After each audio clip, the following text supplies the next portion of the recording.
So today our chapter is clubbing of income. Under the Income Tax Act 1961, an assessee is generally liable to pay tax in respect of his own income. Normally क्या होता है income tax act में employ जो है जो SSC जो है वो अपने ही इनकम के ऊपर टैक्स देने के लिए लाइबल होता है. However there are certain circumstances where the income of other person are also included in his income. कई बार क्या होता है एक एसएससी की इनकम में दूसरे की व्यक्ति की भी इनकम को ऐड कर लिया जाता है. This is known as clubbing of income. समझ आ गई क्लबिंग ऑफ इनकम का मतलब क्या होता है. क्लबिंग ऑफ इनकम का मतलब क्या होता है जब एक एसएससी की इनकम में दूसरे पर्सन की भी इनकम को ऐड करके टैक्स लगाया जाता है. That is called clubbing of income. Suppose करो आपकी कोई इनकम है, आप माइनर चाइल्ड हो और आपके फादर को भी इनकम होती है, आपके फादर टैक्स पे ही हैं, तो आपकी इनकम को आपके फादर की इनकम में क्लब करके टैक्स लगाया जाएगा. समझ आ गई. Yes, sir. The the clubbing provisions are necessary because in a taxation system where the tax burden increases with the increase in the slab of income. क्योंकि इसमें स्लैब इनकम होती है तो जैसे जैसे इनकम इंक्रीज होती है वैसे वैसे टैक्स की बर्डन भी इंक्रीज हो जाती है. अदरवाइज हमारा पूरा टैक्स जमा नहीं होगा, डिपॉजिट नहीं होगा, जिससे कि हमारा जो है देश जो गवर्नमेंट की इनकम की जो है वो कम हो जाएगी. तो क्लबिंग ऑफ इनकम का सबसे पहले आपको मीनिंग पता होना चाहिए. क्लबिंग इन इनकम क्या होता है कि जब हमारी इनकम में दूसरे की इनकम ऐड होके उसमें टैक्स लगेगा. That is called clubbing of income. समझ आ गई. Yes, sir. तो सबसे पहले क्या होता है हमारा इसमें सेक्शन 60 से शुरू हो जाएगा. Transfer of income without transfer of asset. ध्यान से सुनना, बड़ा अच्छा इंटरेस्टिंग चैप्टर है. इसमें टैक्स लोग टैक्स बचा रहे हैं और गवर्नमेंट जो है उसकी जो वो इनकम निकाल के उसके ऊपर टैक्स ले रही है. कैसे. Transfer of income without transfer of assets.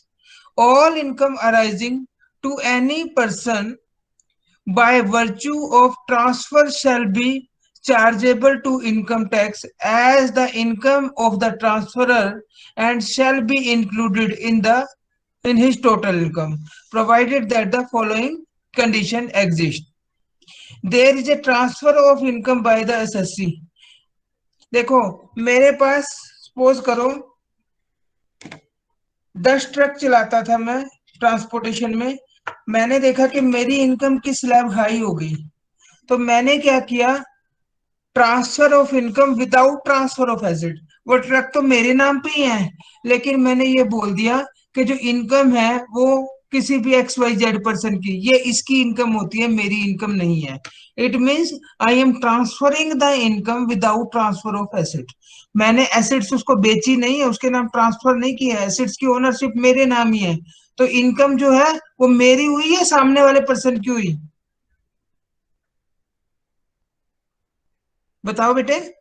अगर मैं एसेट्स तो अपने नाम से ही रखता हूं और इनकम जब मेरा टैक्स देने की बारी आती है तब मैं बोलता हूं कि इनकम तो एक्स वाई जेड पर्सन की है, क्या ये वायबल है बात.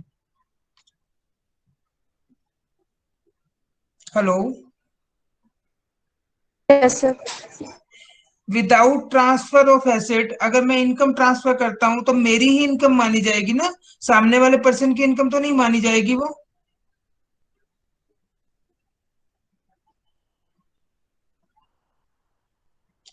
The income so transfer may be revocable or irrevocable.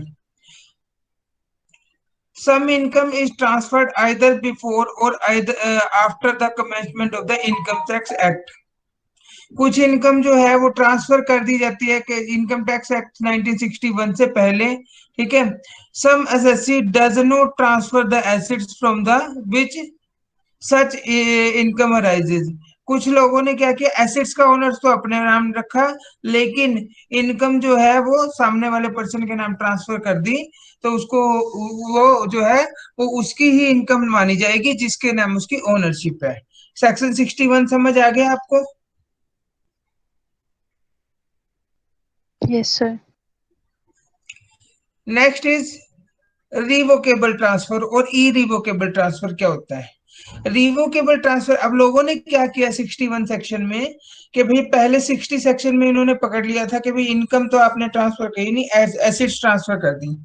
तो मैंने क्या की चालाकी उसमें, मैंने कहा कि भाई लो ऐसा है, 5 साल के लिए मैंने ये ट्रक जो है अमीलिया के नाम कर दिए या किसी के भी नाम कर दिए, 5 साल का एक कॉन्ट्रैक्ट बना के दे दिया, 5 साल के बाद तो ओनरशिप मेरे पास ही आ जाएगी वापसी।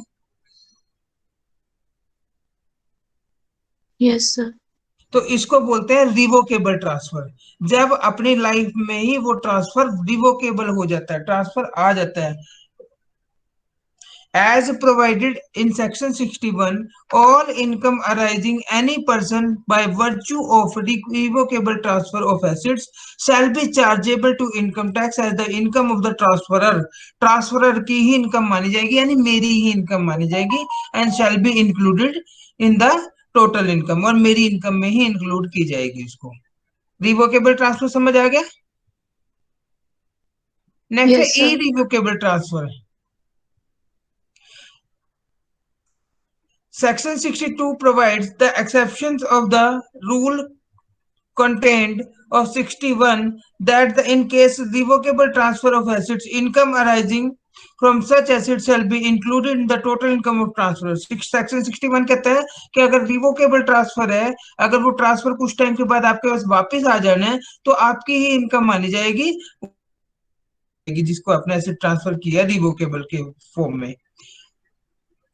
The following are the exception where income arising to any person from transfer of assets shall not be included. कुछ ट्रांसफर ऐसे होते हैं जो इनकम जो एसेट ट्रांसफर करने के बाद भी इंक्लूड नहीं किए जाते। पहला क्या है इसमें, such income arises to any person by virtue of transfer by the way of trust which is not revocable. जो रिवोकेबल, ट्रस्ट की कोई प्रॉपर्टी बटी है लाइफ टाइम के लिए, तो वो रिवोकेबल है ही नहीं, तो वो जिसके पास चली गई उसी की इनकम होगी। सच income arises bye virtue of the transfer made before, अगर 1 अप्रैल 1961 इनकम टैक्स एक्ट के आने से पहले कोई ट्रांसफर हुआ है तो वो भी हम उसे नहीं ट्रीट करेंगे, उसकी इनकम ट्रीट करेंगे। नेक्स्ट है meaning of transfer and revocable transfer. The purpose of section 60, 61, 62. The expression transfer and revocable transfer shall be mean. Transfer क्या होता है? It includes by settlement, trust, convent, agreement और arrangement. और revocable transfer का मतलब क्या होता है? Transfer shall be deem to be revocable, जो बाद में वापस आ जाना है हमारे पास। इतना ही करना है इसमें आपको। नेक्स्ट है सेक्शन 64 में क्या कहा है? Income of individual to include income of spouse, minor child in computed of an individual, the income of under mentioned person shall be included in the total income of an individual. Suppose करो मैं income tax देता हूँ, मेरी wife मेरे बच्चे income tax नहीं देते, लेकिन उनको कुछ इनकम होती है, तो वो इनकम मेरी ही इनकम में ऐड होके टैक्स लगेगा। First of all, remuneration received by spouse, पत्नी के द्वारा या पत्नी अगर टैक्स देती है तो पति के द्वारा। अगर कोई इनकम अराइज होती है by the way of salary, commission, fees, any other form of remuneration, whether in cash और काइंड, चाहे वो कैश में मिल रही है चाहे वो काइंड की फॉर्म में मिल रही है, ठीक है, which is such individual has substantial interest shall be included in the total income of such individual। मतलब अगर वो मेरे साथ ही मेरी वाइफ रहती है और मुझे उसकी इनकम को खर्च करने का पूरा पूरा राइट है, या हम लोगों का बिल्कुल एग्रीमेंट हुआ हुआ है, इकट्ठे रह रहे हैं, तो क्या होगा, मेरी इनकम में ही वो ऐड होगी।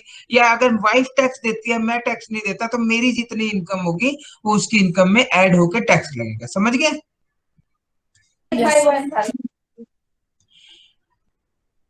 एक्सेप्शन क्या है इसमें, कि कहाँ वो इनकम ऐड नहीं होती?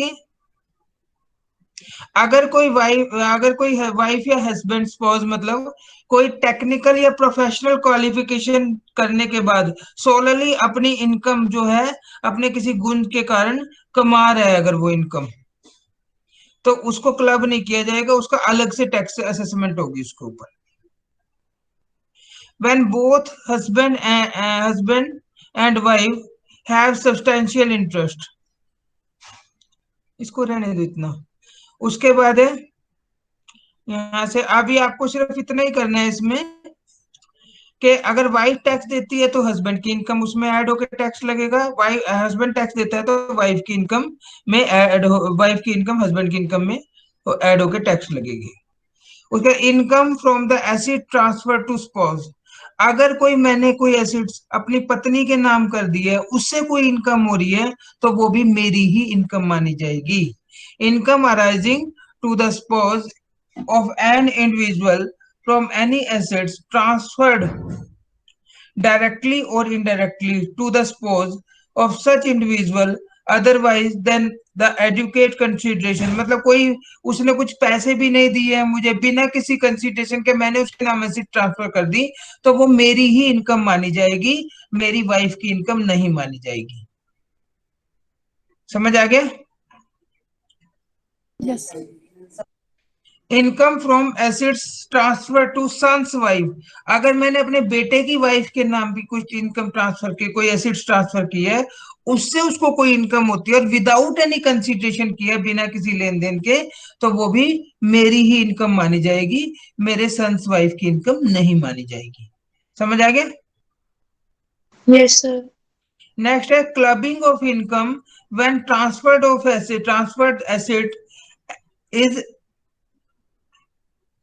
इन्वेस्टेड इन द बिजनेस, अगर मैंने बिजनेस में कोई चीज इन्वेस्ट किए हुए उससे कोई इनकम होती है, where the asset transfer directly indirectly by an individual to his spouse or sons wife are invested by the transferee, अगर उन्होंने इन्वेस्ट कर दिया है उससे इनकम हो रही है, तो वो भी मेरी ही इनकम में हो रही ऐड होगी। सपोज करो मैंने 10 लाख रुपए की कोई प्रॉपर्टी ट्रांसफर किया, उन्होंने 10 लाख रुपए की प्रॉपर्टी को सेल करके किसी बिजनेस में इन्वेस्ट कर दिया, तो वो बिजनेस से जो इनकम होगी वो भी मेरी ही इनकम मानी जाएगी, उनकी इनकम नहीं मानी जाएगी।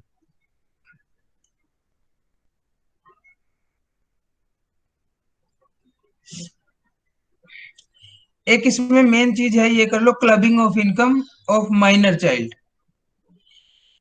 इन computing of total income of any individual, all such income as arising or occurs to the minor child shall be included in the total income of such individual, उस इंडिविजुअल की income में मानी जाएगी, व्यक्ति की इनकम में मानी जाएगी माइनर चाइल्ड की इनकम। लेकिन माइनर चाइल्ड की इनकम में थोड़ा सा ध्यान रखने वाली बात है, एक minute, the income of minor child shall not be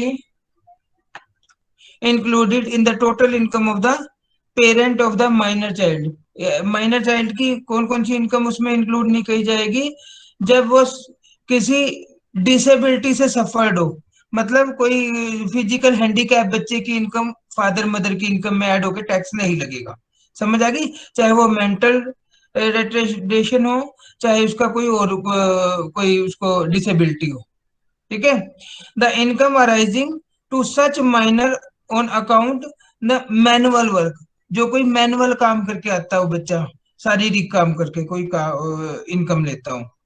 the income arising of the minor activity involving application, जहाँ उसकी स्किल टैलेंट और स्पेसिफाइड नॉलेज काम करती हो, उससे जैसे कौन बनेगा करोड़पति में, किसी ने 10 करोड़ रुपए जीत लिए बच्चे ने, तो वो फादर की इनकम में ऐड होकर नहीं लगेगा, क्योंकि उसकी खुद की स्किल काम आई, टैलेंट काम पाया।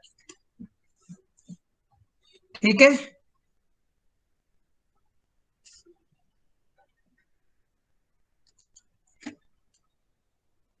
तो ये आपका